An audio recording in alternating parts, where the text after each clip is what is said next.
What's going on? And thanks for joining us for another episode of Seeing Live. Our guest today is Gabby Franco, who's an Olympian and championship shooter and a trainer and a bunch of other awesome stuff. What's going on, Gabby? Hey, Colion, how are you? How's everything? Doing pretty good. When's the last time? I think the last time I saw you was it annual meetings when we were trying to get find a cab at the show? And what an interesting ride, wasn't it? I can't get over that day. It was so awesome and so interesting talking to the cab driver. For those of you who don't know, and nobody else would know except for me and Gabby, clearly, we were leaving annual meetings. We were trying to go back to our respective hotels, and we decided to share a cab ride together.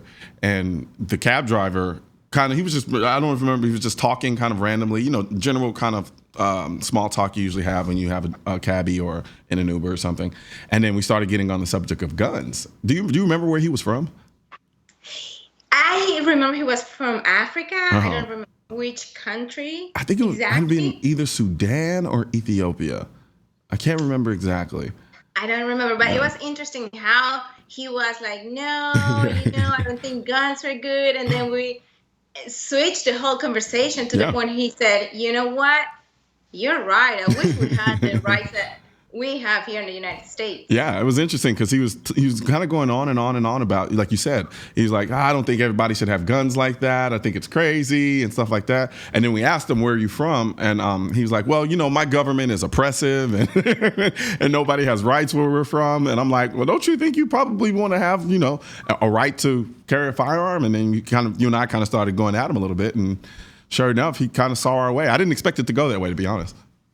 But you know what? That's what happens with a lot of people that I talk to, especially Hispanics, when I tell them, or Colombians or Venezuelan, and I say, hey, why criminals, they attack people daylight? Yeah. Because they know that the vast majority of citizens are not allowed to own firearms. So it is just like that, open. Yep. They know that the cops are outgunned by the criminals. So people they say, you know what, you're right. Yeah. Things could be different if people could protect themselves. Absolutely. And I think in a lot of ways, too, which is something we definitely need to guard against in our country, is the complacency of oppression. I think it's really easy for people who have been oppressed for a long time to just accept it. And unless something serves as a major catalyst to spark a revolution of sorts, people tend to just say, you know what, it is kind of what it is, and just let things be the way they are. And I think that's a bit dangerous. And you being from Venezuela, and we'll talk about this later on in the show, I'm pretty sure you have a completely clear picture to kind of represent to everybody else about how that usually goes. But first, let's talk about how you actually got into shooting in the first place.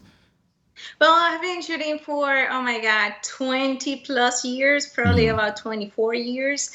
And I started when my dad took me to the gun range, because actually my two other sisters and he took the three of us to the gun range after he saw some few kids shooting air pistols and 22s. He didn't know what kind of firearms were those, right? Because they're kind of weird looking.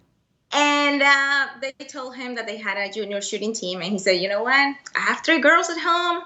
Here they are. Train them. I have a funny story. I wouldn't say funny, but interesting story, I would say.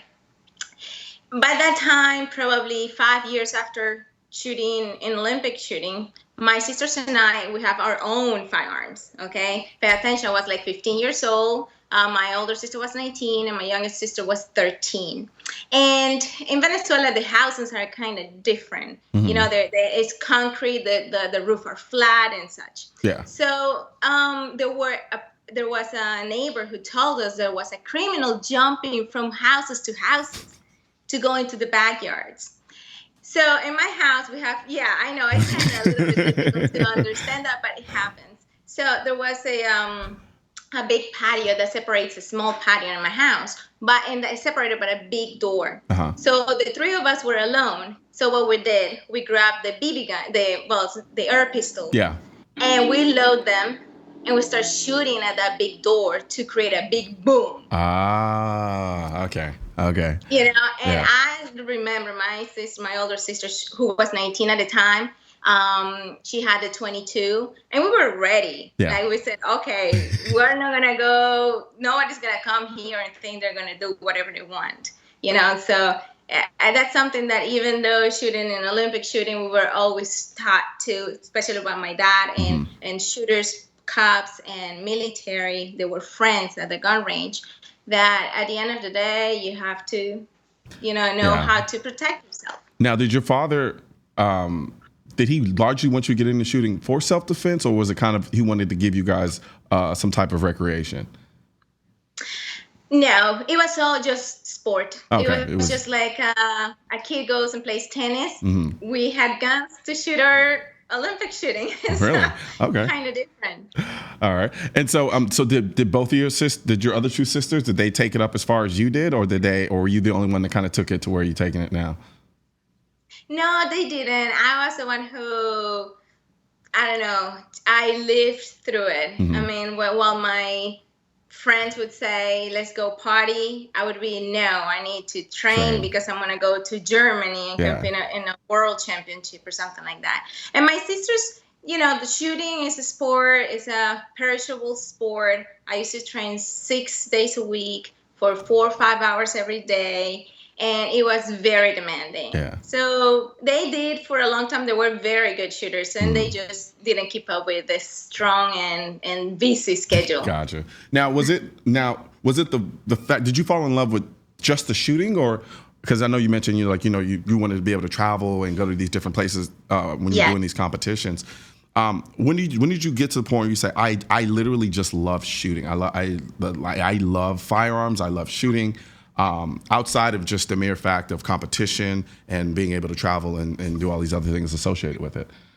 But many people ask me that question, and I don't have a clear answer. And the reason is because I was too young. I was 11 years when I started. But what I can tell you about shooting, how I kept going and why I thought it was so interesting, because it seemed something that was so easy.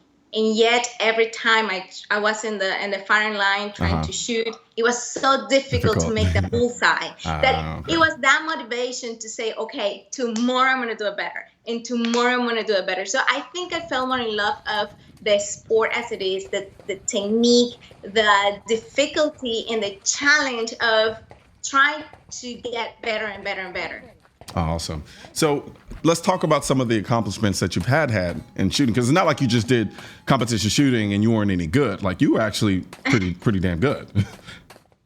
Well, I always say that skills is important, but most than that is training. And I used to train a lot. Okay. I had a chance to go a different competition internationally, Peru, Canada, Brazil, and I won several international medals. But that was like sweat, tears, pain. Yeah, it wasn't as glamorous as it seems. Yes. So I always say, you know what? It's just how much effort you put into things that what is going to make you go higher and higher. Gotcha. And so at that point, when did you decide that you wanted to come to America, and what made you want to come to America? In 2002. Just to make the long story short, I saw a girl in a book fair in Miami. I love books. Yeah. I love to read. And she was a tennis player, and she went to the Olympic Games with me. Imagine this fair, there's millions of people who go there. Yeah. And after 2 years, we saw each other. And then she told me that she was doing her immigration papers through the sport. So I talked to a lawyer, and they say, yes, with your curriculum, you qualify for what is called the Extraordinary Ability Visa. Just a handful of people are allowed to get and are approved with that visa. So I give it a chance against everybody in my house, Venezuelan Shooting Federation. Everybody thought that I was crazy because I was moving to another country by myself. And I was just seeing to me, it was the big picture, because I said, I was also Olympic hope for Athens 2004. And then I said, you know what? Okay, I went already to 2000. It was nerve-wracking. I was super nervous. I have a chance to go again to 2004. I may win, I may not, who knows? Yeah. But you know what? what can I do with that medal in Venezuela? But what can I do as a person in the United States? Yeah, You absolutely. see? Yeah. So I saw the big picture of going to a country where the opportunities are Endless. there to those who want to look for the opportunities, who are open to fight to be the best of the best. So I said, you know what? I'm going. And everybody who knew me in Venezuela just flipped.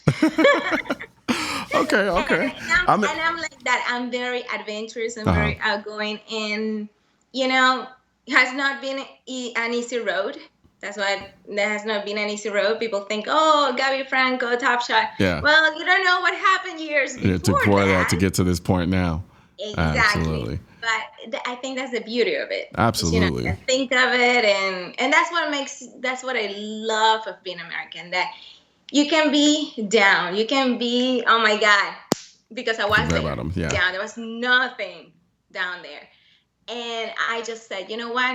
I don't want to be looked at like, oh, poor Gabby. Yeah. No, I just want to move forward, and I just kept a vision. And that vision kept me going and going. And people thought I couldn't do certain things. How are you going to be an instructor? You're a woman. Yeah. Or stuff like that. And hey, things happen once you have determination. Absolutely. So we're going to keep talking with Gabby after this short break. And we're also going to talk about you being on Top Shot. Yeah.